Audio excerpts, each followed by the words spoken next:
The family of one of the most outspoken Jeffrey Epstein victims is demanding no leniency be shown to Ghislaine Maxwell. Maxwell's attorney says she is willing to provide information in exchange for a pardon or immunity or some sort of clemency. Two siblings of Virginia Giuffre and their spouses released a statement reading in part, quote, Ghislaine Maxwell is a monster who deserves to rot in prison for the rest of her life. Giuffre pursued legal actions against Epstein, Maxwell, and Prince Andrew over charges of sexual abuse. She died by suicide earlier this year. Scott MacFarlane joins me now.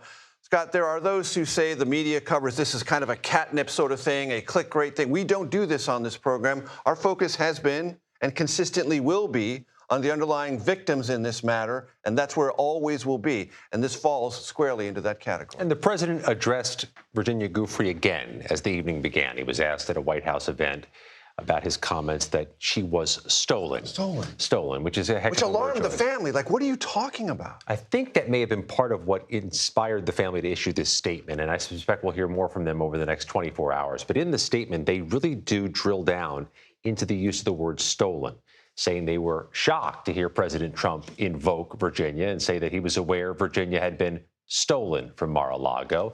And there you see the question they're asking about Jeffrey Epstein and Ghislaine Maxwell's criminal actions and what the president knew about those criminal actions, especially given the president's statement, they say, that Jeffrey, quote, likes women on the younger side. No doubt about it. They joined the group of people, the chorus major, asking for more information. The president's still facing questions about this. This is a fire. If he's trying to extinguish, he seems to be inflaming. And just remind the audience, Virginia Giuffre was at Mar-a-Lago, an employee in the spa, as I understand.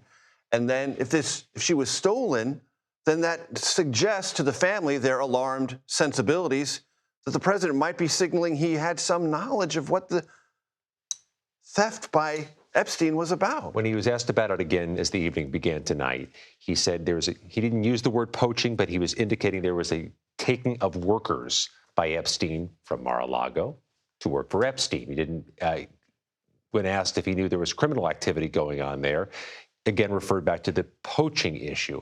But this is going to be the kernel of the issue for the family.